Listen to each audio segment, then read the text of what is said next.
Tingnan nyo sa batuan guys, so ang ganda.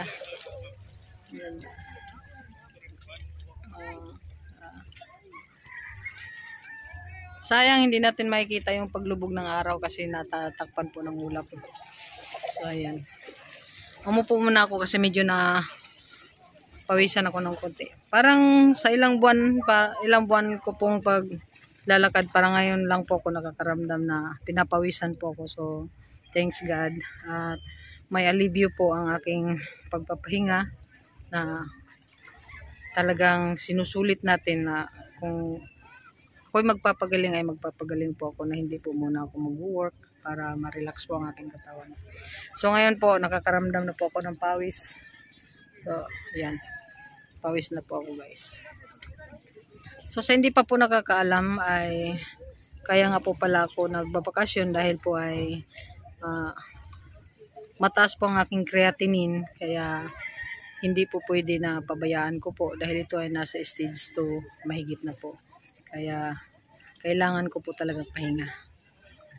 Kaya habang nagpapahinga ako, nagbablog ako para malaman nyo rin kung ano na ang sitwasyon ng ninang ni Lloyd ngayon.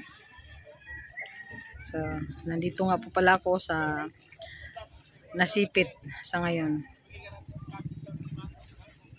No, dito muna ako nagpapahinga at okay naman po ang kalagayan ko dito. Sabi ni partner, nag-i-emote daw ako. Hindi, sinasabi ko lang, nag-update lang ako sa sitwasyon ko. Kasi nagtataka sila bakit naglalagalag. Naglalagalag. Ilublob ko na lang daw.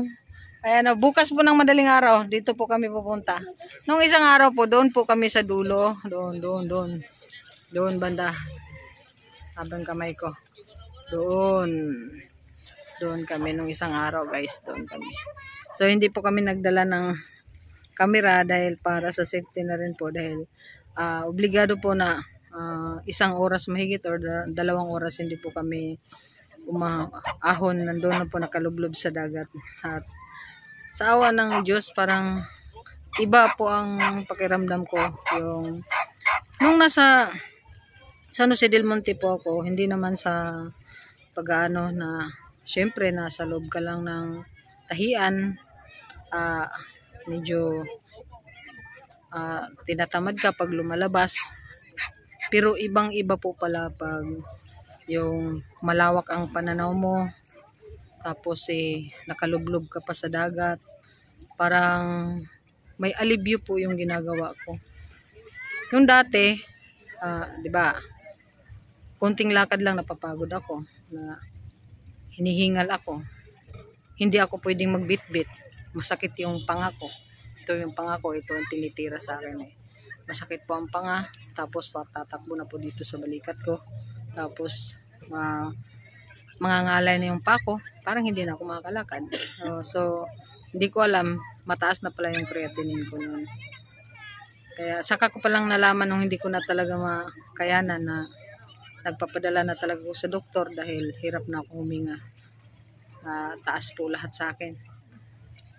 Ang aking uric acid mataas, cholesterol, high blood na pinabayaan, hindi umiinom ng maintenance. Naapektuhan na po pati ang aking puso, lahat puro taas. Calcium lang ang mababa sa akin, lahat po mataas. Kaya ingat sa mga pagkain. So nagpapasalamat din ako sa anak ng boss ko, si anak ni Madam, si GL. Shout out sa iyo. Thank you very much sa mga payo mo sa akin, sa pagre-research mo, na tiyaga kang nagre-research para lang makontrol ko ang aking mga pagkain at chine-check mo ang aking mga kinakain at sa mga advice mo. Thank you very much, GL. Hindi ko makakalimutan yun. Yeah. Salamat talaga. At napakalaki ng pagpapasalamat ko sa aking partner na si Pili Kaindoy. Dahil kung hindi po din sa kanya, baka iba na rin po ang nararamdaman ko ngayon. Baka iba po talaga yung may nag-aalaga. Sinasacrifice po niya na kahit ako hindi na ako makatrabaho, na siya po ang nagpupursige na mapupunan yun. Dahil malayo ako sa mga kapatid ko. At saka, mahirap din palagi kang nagdadaing sa mga kapatid mo. Pero napapasalamat talaga ko sa partner ko. Dahil hindi po ako pinapabayaan. Pati sa pag-inom ng tubig, ganun po. Hindi ako pinapabayaan. Kaya, thank you very much, partner. So, nandito po ako sa kanila ngayon. Sa kapatid nila.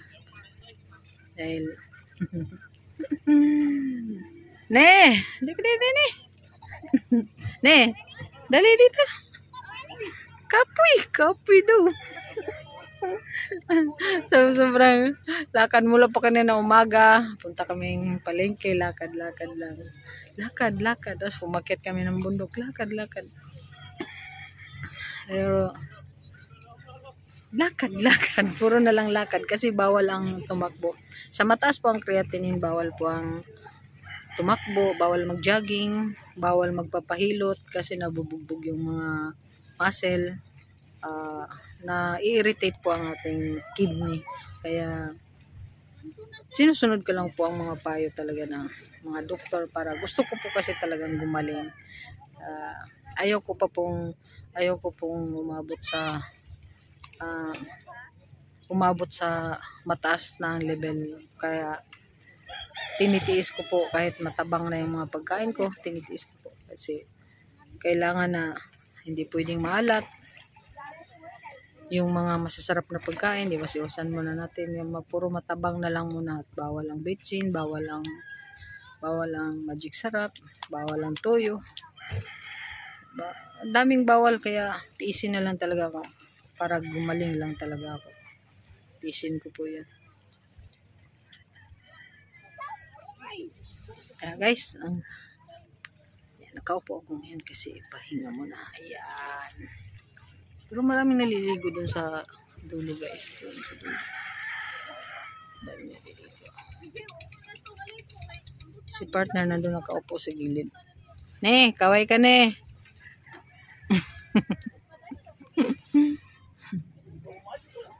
Pinapabayaan lang niya akong mag-emote dito.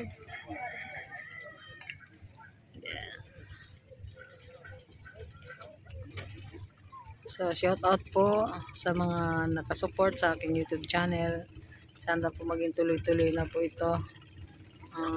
Don't skip ads na lang po sa ngayon dahil pandagdag na lang po panggamot. So, thank you very much, guys. Pasensya na po muna kayo ngayon kung ano na lang yung ating mga content, pero yan po ay update ko lang po sa inyo. Dahil ito po ako ngayon.